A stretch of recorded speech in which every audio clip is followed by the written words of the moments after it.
तो know your candidate series के इस सिलसिले में आपका स्वागत है। आज हमारे साथ राजा चौधरी जी जो हैं वो इस बार लॉ सेंटर 2 में स्टूडेंट यूनियन इलेक्शन फाइट कर रहे हैं।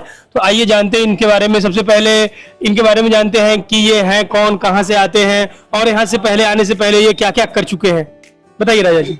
नमस्कार सबको जो भी हमें देख रहे सुन रहे हैं। मैं असम से हूँ। असम की करीमगंज कॉन्स्टिट्यूएंसी है, वहाँ पे मेरा जन्म हुआ। फिर शिलचर से मैंने पढ़ाई की। जीसी कॉलेज बोल के कॉलेज है असम यूनिवर्सिटी के अंदर, वहाँ से बीएससी बॉटनी ऑनर्स करे। वहाँ पे मैं थिएटर करता था, साथ साथ एनसीसी भी किया।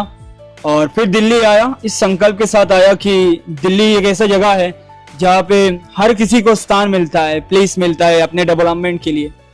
तो लॉ एक ऐसा मौका था, क्योंकि जब हम थिएटर से जुड़े लोगों का इश्यूज को समझे तब हमको जाना कि लॉ एक ऐसा फील्ड है जो हमें आवाज दिलाने में मदद कर सकता है। इसीलिए मैं लॉ को चुना, और खासकर दिल्ली यूनिवर्सिटी इसलिए क्योंकि इस इंस्टीट्यूशन में हमारा ऐसा लोग हमने देखा जो पूरा देश की हर फील्ड में अच्छा काम कर चुके हैं। तो इनसे इंस्पायर हुआ और दिल्ली यूनिवर्सिटी में आया लॉ करने। बस ये मेरा छोटा सा जर्नी रहा। तो मेरा अगला सवाल है कि अगर आप यूनियन में आते हो तो किस प्रकार से बदलाव लाएंगे, क्योंकि यहाँ पर दिल्ली यूनिवर्सिटी में यूनियन, यहाँ इसमें उमंग भवन की बात कर रहा हूँ, 7-8 साल हो गया, 1-2 बार इलेक्शन 2-3 साल नहीं हुआ होगा। 4-5 साल से यूनियन में लोग आते हैं, वादे करते हैं और वादे पूरे नहीं होते हैं, फिर उसी तरह के वादे दोबारा आते हैं। उदाहरण के तौर पे अभी पानी का इशू भी आप देख लो कि भले ही वाटर टैंक चेंज हो गया है, लेकिन यहाँ पर वाटर पानी साफ तो आ रहा है, लेकिन कुत्ते वगैरह घुस जा रहे हैं। कुछ वीडियो भी आपने देखा, ग्रुप में वायरल है, कुत्ते पानी पी रहे हैं, गार्ड वार्ड का कोई ध्यान है नहीं उस मामले में। उसके अलावा भी जैसे बहुत सारे मुद्दे हैं, जैसे कि लाइब्रेरी में बुक्स बहुत कम है और आप देख सकते हैं हमारी जो सोसाइटीज इनएक्टिव है। इसके प्रति आप क्या स्टेप आगे लेंगे? और लेटर ऑफ रिकमेंडेशन वगैरह भी नहीं मिलता है, खास करके लॉ सेंटर 2 के स्टूडेंट्स को, वो चाह के भी इंटर्नशिप वगैरह में नहीं जा पाते हैं। तो उनके लिए कैसे स्टेप्स लेंगे और कैसे काम करेंगे, क्योंकि ये मुद्दे पहले भी रह चुके हैं। और मार्किंग स्कीम का भी एक मुद्दा है, यहाँ पर कॉपी सही से चेकिंग नहीं होती है। जैसे और यूनिवर्सिटीज में अच्छे मार्क्स आते हैं बच्चों को 70%, 80%, यहाँ पर 70% लाना सपना होता है, बहुत गिने चुने लोगों को आ पाता है। तो इस सारे मुद्दे को आप कैसे टैकल करेंगे वो बताएं आप हमारे दर्शकों को। मैं 1 साल से कॉलेज पे हूँ। मैं इस कॉलेज को हर सोसाइटी में मैं हूँ, ऑलमोस्ट ऑल सोसाइटी में मैं हूँ, काम करता हूँ। कॉलेज के लिए हर इवेंट में काम किए, मैंने स्टडी किए। इश्यूज बहुत सारे हैं और ये गलती सिर्फ हम टीचर को देंगे कि ये टीचर लोगों ने इनिशिएटिव नहीं लिया, ये गलत है।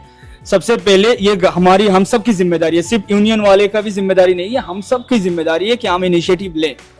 तो क्योंकि हर प्रॉब्लम, मेरा मानना ये, जितना भी इश्यूज है उनका सोल्यूशन है, संभव है, लेकिन वो संभव करने वाले, इनिशिएटिव लेने वाले लोग चाहिए। और ये लोग कैसे आएंगे?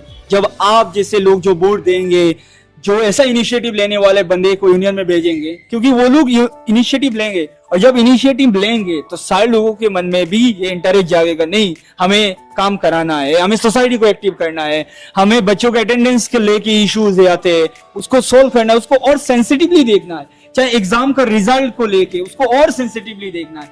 तो सबसे पहले मेरा ये विनती है कि चाहे हर एक पोस्ट में आप ऐसे लोगों को चुनिए जो इनिशिएटिव लेने वाले हो, जो काम करने वाले हो, जो पैशनेटली काम करे और हर वो इश्यूज को हल करने का कोशिश करे। और मेरा मानना यह कि हर एवरी इश्यूज जो भी लाया जाए, it can be solve by all our effort. Now is the time कि हम उस एफर्ट का बंदे को चुने।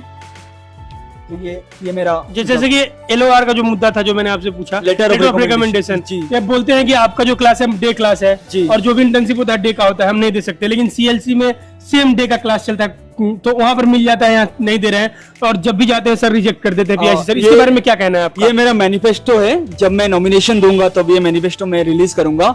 तो मैनिफेस्टो में ये लिखा है कि लेटर ऑफ रिकमेंडेशन क्यों देना जरूरी है। अगर बच्चे अटेंडेंस, जो भी मैंडेटरी अटेंडेंस वो मेंटेन कर पा रहे हैं और उसके साथ साथ वो इंटर्नशिप करना चाहते हैं। हालांकि इंटर्नशिप हमारे लिए एक मैंडेटरी है, क्योंकि हमें इंटर्नशिप डायरी भी बनाना पड़ता है और स्किल अपलिफ्टमेंट के लिए इंटर्नशिप हमारे लिए एक जरूरी है, हथियार है। तो मुझे लगता है लेटर ऑफ रिकमेंडेशन देना चाहिए। PIC सर को भी थोड़ा नम्र होकर सोचना चाहिए कि यार ये चीज जरूरी है, बच्चों के लिए जरूरी है। अगर बच्चा अटेंडेंस मैनेज कर पाए तो ये चीज होना चाहिए। पैरालीगल वॉलंटियरिंग एक ऐसा इश्यूज है, जैसे LC1 में होता है, CLC में होता है, हमारा लॉ सेंटर 2 में नहीं है, ये होना चाहिए। और लीगल एड के लेके मैंने पूरा हर सोसाइटी को मैंने इस संकल्प पत्रों में मैंने टच किया है। हर वो सोसाइटी के लिए मेरा विजन है कि सोसाइटी कैसे काम करना चाहिए। और मुझे उम्मीद है कि अगर अच्छे लोग, कॉमन ग्राउंड में काम करने वाला लोग आएंगे तो मिलके हर वो इश्यूज को हम अच्छे से डील कर सकते हैं।